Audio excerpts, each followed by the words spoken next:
ಇಡೀ ದೇಶದಲ್ಲಿ micro finance ಬಂದ್ ಆಗಬೇಕು. ಕರ್ನಾಟಕ ಅಷ್ಟೇ ಅಲ್ಲ, ಇಡೀ ದೇಶದಲ್ಲೇ ಈ ಒಂದು ಮೈಕ್ರೋ ಫೈನಾನ್ಸ್ ಅನ್ನೋದನ್ನು ಇಂಡಿಯಾದಲ್ಲೇ ಬಂದ್ ಮಾಡಿಬಿಡ್ಬೇಕು ಅನ್ನುವಂಥ ಮಾತನ್ನು ಈಗ ಸಂತೋಷ್ ಲಾಡ್ ಹೇಳ್ತಾರೆ. ಕರ್ನಾಟಕ ಒಂದು ಕಡೆನೇ ಇಲ್ಲ, ಇಡೀ ಇಂಡಿಯಾದಲ್ಲೇ ಇದೆ. ಹುಬ್ಬಳ್ಳಿಯಲ್ಲಿ ಕಾರ್ಮಿಕ ಸಚಿವ ಸಂತೋಷ್ ಲಾಡ್ ಹೇಳಿಕೆಯನ್ನು ಕೊಟ್ಟಿದ್ದಾರೆ. ಎಲ್ಲ ಫೈನಾನ್ಸ್ ಏಜೆನ್ಸಿ ಥ್ರೂ ಇಂಥ ಕೆಲಸ ಮಾಡಿಸ್ತಿದ್ದಾರೆ, ಸಾಧಕ ಬಾಧಕ ಎಲ್ಲವನ್ನೂ ನೋಡಬೇಕು ಅಂತ ಸಚಿವ ಲಾಡ್ ಈಗ ಹೇಳಿಕೆಯನ್ನು ಕೊಟ್ಟಿದ್ದಾರೆ. ಮೈಕ್ರೋ ಫೈನಾನ್ಸು ಬರೀ ಕರ್ನಾಟಕ ಅಷ್ಟೆಲ್ಲ ಥ್ರೂಔಟ್ ಇಂಡಿಯಾ ಇದೆ. ಇದು ಭಾಳಷ್ಟಲ್ಲಿ ನಾವು ಎಲ್ಲರೂ ಪಕ್ಷಾತೀತವಾಗಿ ಭಾಳ ಜನರು ಇದ್ರ ಬಗ್ಗೆ ಕನ್ಸರ್ನ್ ತೋರಿಸಿದ್ರೆ ಮಾತನಾಡಿದ್ದಾರೆ.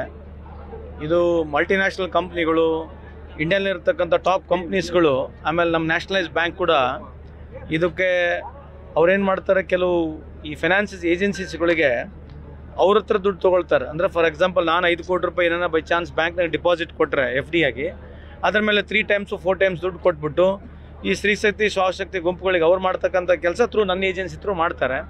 ಅದ್ರ ಮೇಲೆ ಅವರು ಇಂಟ್ರೆಸ್ಟ್ ಕಲೆಕ್ಟ್ ಮಾಡ್ತಾರೆ, ಅದ್ರ ಮೇಲೆ ಇವ್ರು ಮತ್ತೆ ಎಕ್ಸ್ಟ್ರಾ ಇಂಟ್ರೆಸ್ಟ್ ಹಾಕಿ ಈ ಲೆವೆಲಿಗೆ ಬಂದಿದೆ.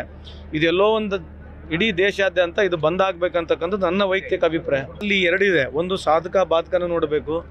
ಈಗ ದುಡ್ಡು ಸಿಗ್ತಾ ಇದೆ, ಒಂದೇಟಿಗೆ ನಿಂದ್ರಿಸ್ತಕ್ಕಂಥದ್ದು ಎಷ್ಟು ಸರಿ ಎಷ್ಟು ತಪ್ಪು ಅಂತಕ್ಕಂಥದ್ದು ಸರ್ಕಾರಗಳಿದ್ದಾವೆ, ಅದಕ್ಕಿರ್ತಕ್ಕಂಥ ಇಲಾಖೆನೂ ಇದೆ.